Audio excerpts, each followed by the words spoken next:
नमस्कार मेरे प्यारे सभी साथियों। मेरा नाम मनीष सिद्धवंशी। आप सभी का स्वागत है अपने परिवार यम टेक्निकल क्लासेस के यूट्यूब चैनल पर। तो हेलो प्यारे बच्चों, आप लोग कैसे हैं? उम्मीद करते हैं सब बढ़िया होंगे और अपना पढ़ाई लिखाई आराम से सही से कर रहे होंगे। तो जैसा कि दोस्तों आज हम लोग बात करने वाले हैं यूपी पॉलिटेक्निक फर्स्ट सेमेस्टर के लिए अप्लाइड फिजिक्स। इसके पहले क्या है दोस्तों, हम लोगों ने 4 यूनिट कंप्लीट कर चुके हैं। आज हम लोग लेक्चर जो होता है ना यूनिट 4 यानी जो होता है यूनिट 5 नंबर यानी चैप्टर नंबर 5 के बारे में बात करेंगे, प्रॉपर्टी ऑफ मैटर्स। तो प्रॉपर्टी ऑफ मैटर्स का आज फर्स्ट लेक्चर होने वाला है। तो एकदम पूरा दोस्तों शुरू से यानी जीरो से लेके हीरो लेवल तक ले चलेंगे। बस आप लोग वीडियो पे शुरू से लेके एंड तक बने रहिएगा।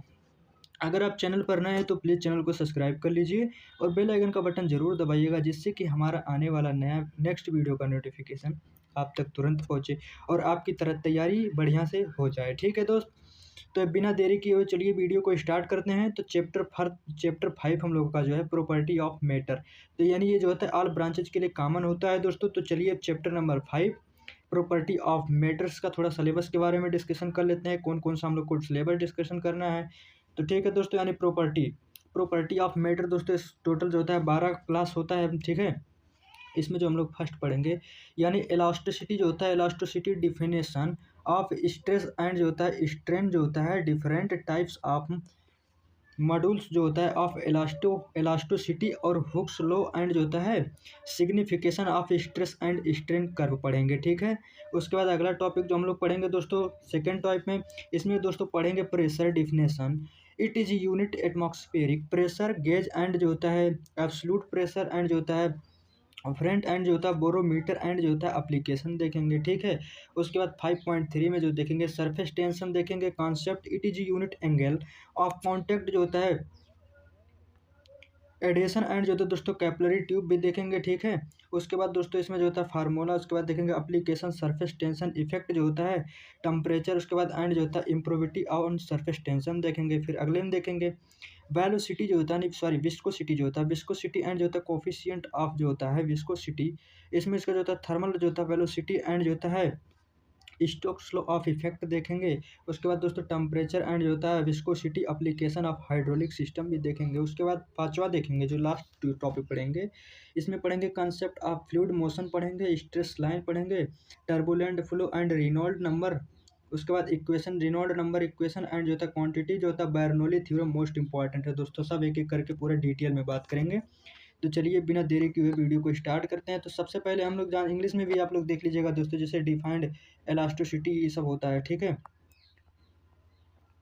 उसके बाद दोस्तों हम लोग जो उसमें पढ़ेंगे फिर दोस्तों स्ट्रेस एंड यूनिट जो होता है डायमेंशनिंग जो होता है यंग मॉडुलस ऑफ इलास्टिसिटी, फिर एक्सप्लेन जो होता है फ्यूजेंस रेशियो देखेंगे, फिर एक्सप्लेस स्ट्रेस एंड स्ट्रेन डायग्राम जो होता है stress and strain draw stress strain जो होता है ग्राफ एंड मटेरियल, सबके बारे में पूरा डिटेल में बात करेंगे। तो चलिए बिना देरी किए हुए वीडियो को स्टार्ट करते हैं।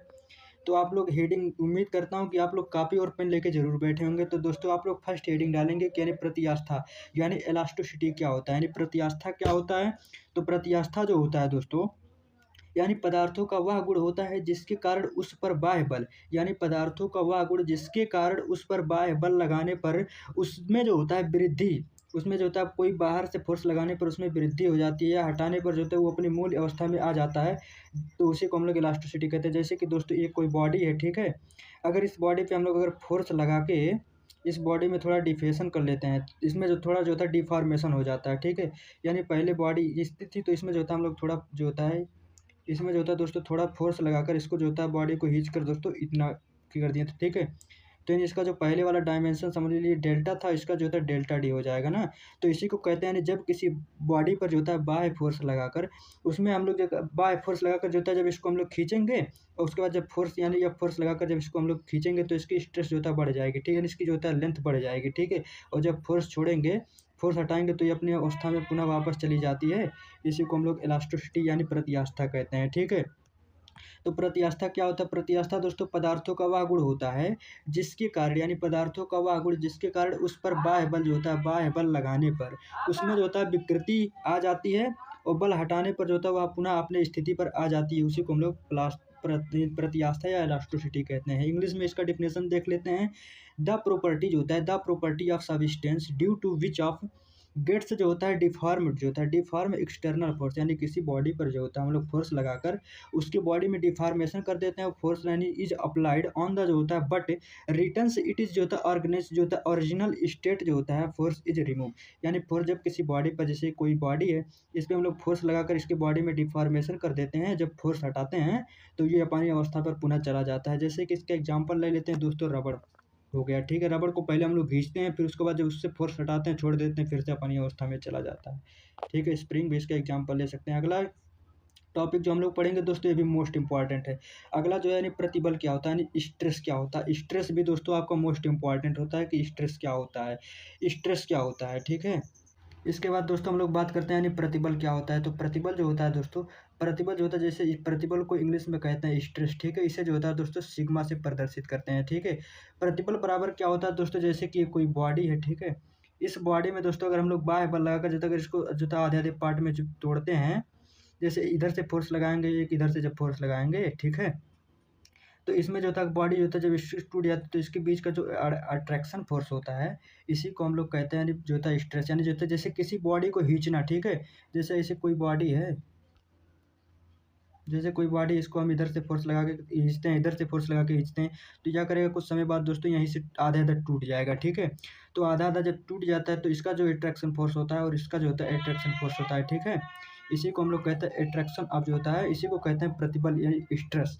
तो स्ट्रेस में क्या होता है दोस्तों, इसमें जो होता है स्ट्रेस बराबर होता है, इसमें जो होता है आंतरिकी जो होता है प्रतिरोधी बल बटे, यानी जो अंदर वाला जो प्रतिरोध बल होता है डिवाइड बाई इसका क्षेत्रफल, यानी इसका आंतरिकी अंतराल क्या होता है, कितना अंतराल होता है, ठीक है, क्षेत्रफल। यानी इसका जो फार्मूला होता है सिग्मा बराबर फोर्स बटे एरिया होता है, इसका मात्रक जो होता है सिग्मा से डिनोट करते हैं, इसका मात्रक होता है न्यूटन पर मीटर स्क्वायर, ठीक है। स्ट्रेस यानी प्रतिबल का जो मात्रक होता है न्यूटन पर मीटर स्क्वायर होता है, उसका बीमी इसका बीमीय सूत्र जो होता है सिग्मा बराबर किलोग्राम मीटर स्क्वायर पर सेकंड डिवाइड बाई मीटर पर स्क्वायर, ठीक है। तो मीटर से मीटर कट जाएगा तो ये सिग्मा बराबर बचेगा किलोग्राम मीटर पर सेकंड स्क्वायर, ठीक है। तो इसका जो बीमीय सूत्र हो जाएगा यम यल के पावर 1 टी के पावर -1 हो जाता है, ठीक है, सॉरी टी के पावर -2। इसका डिफिनेशन देख लेते हैं क्या होता है दोस्तों। तो यानी प्रतिबल जो होता है, तो प्रतिबल यानी प्रतिबल स्ट्रेस जो होता है, स्ट्रेस का डिफिनेशन क्या होता है, जब किसी वस्तु पर दोस्तों विरूपण बल यानी जो होता है विरूपण बल लगाया जाता है तो वस्तु जो होता है आणविक, तो वस्तु की जो आणविक होती है, यानी जब किसी वस्तु पर विरूपण बल लगाया जाता है तो वस्तु की जो आणविक संरचना में परिवर्तन हो जाता है, ठीक है, परिवर्तन हो जाता है, जिसके कारण वस्तु के भीतर जो होता है, जिसके कारण वस्तु के भीतर विरूपण बल के बराबर जो होता है विपरीत दिशा में एक आंतरिकी प्रतिक्रिया जो होता है, यानी जो होता है इंटरनल रिफ्लेक्शन जो होता है, इंटरनल रिएक्शन फोर्स कार्य करने लगती है, उसी को हम लोग कहते हैं प्रतिबल। प्रतिबल क्या होता है दोस्तों, प्रतिबल होता है जब किसी वस्तु पर आरूपण बल लगाया जाता है तो वस्तु की आणविक संरचना में परिवर्तन हो जाता है, जिसके कारण वस्तु के भीतर जो होता है, जिसके कारण वस्तु के भीतर विरूपण बल के जो होता है बराबर एवं विपरीत दिशा में जो होता है, विरूपण बल के बराबर एवं विपरीत दिशा में एक आंतरिकी प्रतिक्रिया यानी जो होता है इंटरनल रिएक्शन फोर्स कार्य करने लगती है, उसी को हम लोग स्ट्रेस कहते हैं, ठीक है। उम्मीद करता हूँ इतना आप लोग को समझ में आ गया होगा। इसका इंग्लिश में भी देख लेते हैं दोस्तों, यानी व्हेन जो होता है deformation force is applied to any object the जो होता है molecular structure of the object change due to which of जो होता है internal reaction force start acting within the object in equal to जो होता है अपोजिट जो होता है, equal to opposite direction to भी जो होता है डिफॉर्मेशन फोर्स होता है, ठीक है। उसके बाद इसका एक पॉइंट और देख लेते हैं, आंतरिकी प्रतिबल जो होता है दोस्तों, यानी आंतरिकी प्रतिबल का मान जो होता है वस्तु के आणविक संरचना पर निर्भर करता है, यानी आंतरिकी प्रतिबल जो होता है, आंतरिकी प्रतिक्रिया जो होता है, सॉरी आंतरिकी प्रक्रिया जो होता है, रिएक्शन फोर्स जो होता है, रिएक्शन फोर्स का मान वस्तु की आणविक संरचना पर जो होता है निर्भर करता है, ठीक है। इंग्लिश में देख लेते हैं द वैल्यू, यानी जो होता है the value of internal reaction force dependent on जो होता है मॉलिकुलर स्ट्रक्चर ऑफ ऑब्जेक्ट होता है, ठीक है। यानी आंतरिकी प्रक्रिया बल का मान जो होता है वस्तु की आणविक संरचना पर निर्भर करता है। उम्मीद करता हूँ इतना आप लोग को समझ में आ गया होगा। चलिए दोस्तों अब आगे बढ़ते हैं, ठीक है। अगला हम लोग देखते हैं कि स्ट्रेन क्या होता है, ठीक है, यानी स्ट्रेन यानी विकृति क्या होता है। स्ट्रेन को दोस्तों एक कैपिटल सॉरी स्मॉल ई से जो होता है प्रदर्शित करते हैं। स्ट्रेन क्या होता है दोस्तों, स्ट्रेन जो होता है जैसे कि जो कोई बॉडी है, ठीक है, ये कोई बॉडी है दोस्तों, इसमें अगर हम लोग फोर्स लगाते हैं, ठीक है, अगर कोई बॉडी में अगर हम लोग फोर्स लगाकर दोस्तों उस बॉडी में अगर डिफॉर्मेशन हो जा रहा है, जैसे इसकी जो होता है लंबाई बढ़ गई, ठीक है, इस फोर्स लगाने के बाद, एक मिनट, जैसे कि कोई बॉडी, इसमें हम लोग फोर्स लगाकर जो होता है इसके बॉडी में डिफॉर्मेशन कर दिया, ठीक है। इसकी पहले डायमीटर दोस्तों D1 थी, ठीक है। उसके बाद यहाँ D2 हो गया, इसका लेंथ L1 था, इसका L2 हो गया, ठीक है। तो स्ट्रेन कहता है, स्ट्रेन जो होता है वस्तु की आकार जो होता है, स्ट्रेन जो होता है विकृति जो होता है, विकृति ई बराबर जो होता है दोस्तों, इसमें जो होता है आकार में परिवर्तन डिवाइड में जो होता है, यानी आकार में परिवर्तन, इसके जो आकार में पहले चेंज हो गया दोस्तों, फिर प्रारंभिक आकार, ठीक है। यही होता है, यानी चेंज इन जो होता है शेप एंड जो होता है ओरिजिनल शेप होता है, ठीक है। यानी विकृति क्या होता है दोस्तों, विकृति जो होता है यानी वस्तु के आकार में आए परिवर्तन, जो वस्तु के आकार में परिवर्तन आता है तथा उसके आरंभिक आकार जो होता है, जैसे उसके जो प्रारंभिक आकार जो है, उसके प्रारंभिक आकार के अनुपात जो होता है, अनुपात को ही विकृति अनुपात कहते हैं, ठीक है। यानी विकृति क्या होता है दोस्तों, वस्तु के आकार में आए परिवर्तन तथा उसके प्रारंभिक आकार के जो अनुपात होता है उसी को हम लोग विकृति कहते हैं, ठीक है। इंग्लिश में देख लेते हैं दोस्तों, यानी द रेशियो जो होता है, the ratio of change in the shape of any object to it internal shape is जो होता है कॉल्ड स्ट्रेन, ठीक है। यानी विकृति क्या होता है दोस्त, विकृति जो होता है वस्तु के आकार में आए परिवर्तन तथा उसके प्रारंभिक जो होता है आकार के अनुपात को जो होता है, अनुपात को ही विकृति कहते हैं, ठीक है। उम्मीद करता हूँ इतना आप लोग को समझ में आ गया होगा दोस्तों। चलिए आगे बढ़ते हैं। उसके बाद बात कर लेते हैं दोस्तों लॉन्गिट्यूडनल क्या होता है। लॉन्गिट्यूडनल जो होता है जिसे हिंदी में कहते हैं अनुदैर्घ्य विकृति। लॉन्गिट्यूडनल जो होता है दोस्तों, लॉन्गिट्यूडनल स्ट्रेन जो होता है जिसे हम लोग कहते हैं अनुदैर्घ्य विकृति, ठीक है। इसमें क्या होता है दोस्तों, यानी लंबाई में परिवर्तन डिवाइड भी प्रारंभिक जो होता है, क्योंकि जैसे कि दोस्तों कोई बॉडी है, ठीक है, जैसे कि एक कोई बॉडी है, इस पर हम लोग क्या करें, फोर्स लगा दिए, ठीक है। जैसे कि कोई बॉडी है, इस पर फोर्स लगाने के बाद इसके बॉडी में दोस्तों डिफॉर्मेशन हो गया, ठीक है। इसके बॉडी में जो होता है डिफॉर्मेशन हो गया, ठीक है। तो इसके बॉडी में जो होता है फोर्स लगाने पर जो होता है उसके प्रारंभिक शेप जो होता है, यानी उसके लंबाई में जो होता है प्रारंभिक जो होता है, इसके प्रारंभिक लेम में परिवर्तन जो होता है, तो इसका जो होता है डेल्टा जो होता है ई सेल से प्रदर्शित करते हैं, तो ठीक है। जैसे कि इसकी लंबाई जो थी पहले यल थी, ठीक है, कैपिटल, उसके बाद जो इसके फोर्स लगाने पर जो हो गया, इसमें इसके बॉडी में डिफॉर्मेशन हो गया तो डेल्टा यल हो गया, ठीक है।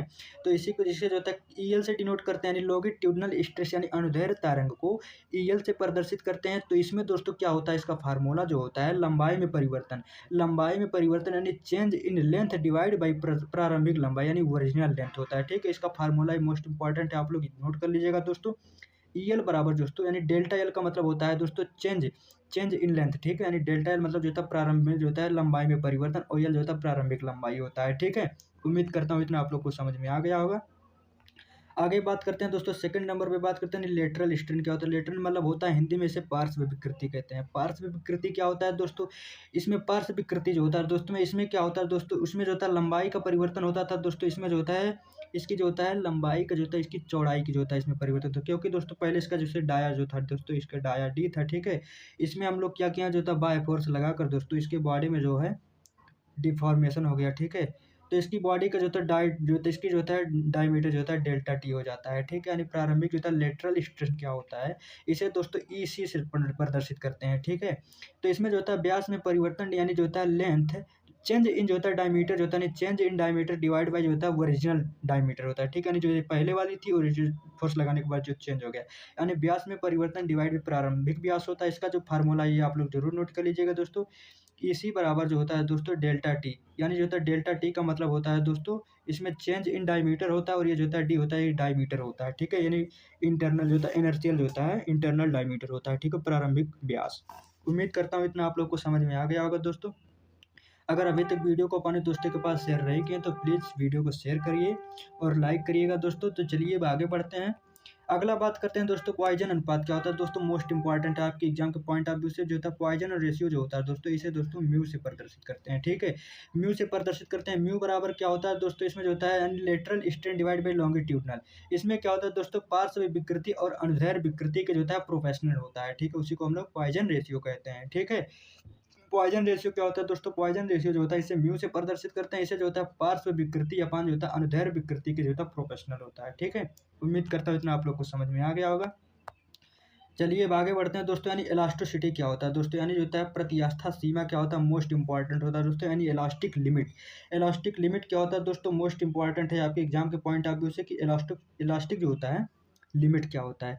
तो इलास्टिक लिमिट क्या होता है दोस्तों, इसमें जो होता है विरूपण बल का हुआ अधिकतम मान। इसमें क्या होता है दोस्तों, विरूपण जो होता है जो डिफॉर्मेशन होता है, डिफॉर्मेशन फोर्स का जो होता है अधिकतम मान जो होता है, जिसको हटाने पर जो होता है वस्तु अपनी प्रारंभिक आकार जो होता है पुनः प्राप्त कर लेती है, उसे हम लोग प्रात्यवस्था लिमिट कहते हैं। ठीक है, जैसे कि दोस्तों इसे कोई बॉडी है, अगर इस बॉडी पे अगर हम लोग जो फोर्स लगाकर इसके जो होता है बॉडी में दोस्तों हम लोग डिफॉर्मेशन कर दे रहे हैं। ठीक है, तो इसके जो होता है अगर फोर्स हटाने के बाद जो होता है अगर ये बॉडी अपने पुराना पुनः अवस्था में पहुंच जाती है, तो उसी को हम लोग कहते हैं इलास्टोसिटिक या उसकी लिमिट कहते हैं। ठीक है, यानी इलास्टिक लिमिट कहते हैं। इसका डिफिनेशन क्या होता है दोस्तों, विरूपण यानी डिफॉर्मेशन, यानी विरूपण बल का वह अधिकतम मान जिसको हटाने पर जो होता है वस्तु अपने प्रारंभिक आकार को जो होता है पुनः प्राप्त कर लेती है, उसी को हम लोग प्रतिवस्था सीमा भी कहलाती है। ठीक है, इसका इंग्लिश में क्या होता है, द मैक्सिमम वॉल्व जो होता है नहीं, द मैक्सिमम वैल्यू ऑफ जो होता है deforming force on the removal जो होता है, removal of pitch of the object, range जो होता है इंटरनल शेप्स एंड जो होता है कॉल्ड इज इलास्टिक लिमिट कहलाता है। ठीक है, प्रतिआस्था क्या होता है दोस्तों, प्रतिआस्था जो होता है यानी विरूपण बल का जो होता है विरूपण बल का वह अधिकतम मान जिसको हटाने पर वस्तु अपने प्रारंभिक आकार को पुनः प्राप्त कर लेती है, उसी को हम लोग प्रतिआस्था सीमा कहलाती है। ठीक है, उम्मीद करता हूँ इतना आप लोग को समझ में आ गया होगा। चलिए आगे बढ़ते हैं दोस्तों, मोस्ट इंपॉर्टेंट है इसके बारे में बात करते हैं। हुक्स लॉ क्या होता है दोस्तों, हुक्स लॉ क्या होता है दोस्तों, मोस्ट इंपॉर्टेंट होता है आपके एग्जाम के पॉइंट ऑफ व्यू से। हुक्स लॉ जो होता है दोस्तों, यानी प्रतिआस्था सीमा जो होता है, प्रतिआस्था सीमा के भीतर प्रतिबल वस्तु में उत्पन्न विकृति के समानुपाती होता है। ठीक है, यानी हुक्स लॉ जो होता है दोस्तों, यानी प्रतिआस्था सीमा के भीतर प्रतिबल जो होता है प्रतिबल में उत्पन्न विकृति के अनुपाती होता है। ठीक है, समानुपाती होता है, यानी विकृति जो प्रतिबल के वस्तु में उत्पन्न विकृति के समानुपाती होता है। इसे दोस्तों स्ट्रेस होता है, यानी प्रश्न होता है स्ट्रेस प्रोपोर्शनल टू दोस्तों यानी स्ट्रेन होता है, यानी प्रतिबल विकृति प्रोपोर्शनल टू विकृति होता है। इसे दोस्तों सिग्मा प्रोपोर्शनल टू जो होता है ई कहते हैं। ठीक है, यानी ई जो होता है इसमें इलास्टिक मॉडल्स होता है, यानी प्रतिआस्था गुणांक होता है। इसको दोस्तों क्या कहते हैं, प्रतिआस्था सीमा के अंदर होता है। इसका इंग्लिश में डिफिनेशन देख लेते हैं, with in elastic limit the जो होता है स्ट्रेस एंड जो होता है प्रोपोर्शनल टू डिफॉर्मेशन जो होता है प्रोड्यूस इन द जो होता है ऑब्जेक्ट। यानी हुक्स लॉ क्या कहता है दोस्तों, हुक्स लॉ जो होता है प्रतिआस्था सीमा के भीतर वस्तु में उत्पन्न विकृति के समानुपाती होता है, उसी को हम लोग हुक्स लॉ कहते हैं। उम्मीद करता हूँ इतना आप लोग को समझ में आ गया होगा दोस्तों। उम्मीद करता हूँ कि दोस्तों हुक्स लॉ आपको समझ में आ गया होगा। यानी हुक्स लॉ क्या होता है, प्रतिआस्था सीमा के भीतर प्रतिबल वस्तु में उत्पन्न विकृति के समानुपाती होता है। ठीक है दोस्तों, उम्मीद करता हूँ इतना आप लोग को समझ में आ गया होगा। चलिए, अगर वीडियो दोस्तों पसंद आया होगा तो प्लीज़ चैनल को सब्सक्राइब करिएगा और बेल आइकन का बटन जरूर दबाइएगा, जिससे कि हमारा आने वाला नेक्स्ट वीडियो का नोटिफिकेशन आप तक तुरंत पहुंचे। अगर आप लोगों को किसी भी तरह का डाउट है तो आप लोग कमेंट करिएगा, हम रिप्लाई जरूर देंगे। फिर मिलते हैं कल और एक नए वीडियो के साथ, तब तक के लिए जय हिंद जय भारत।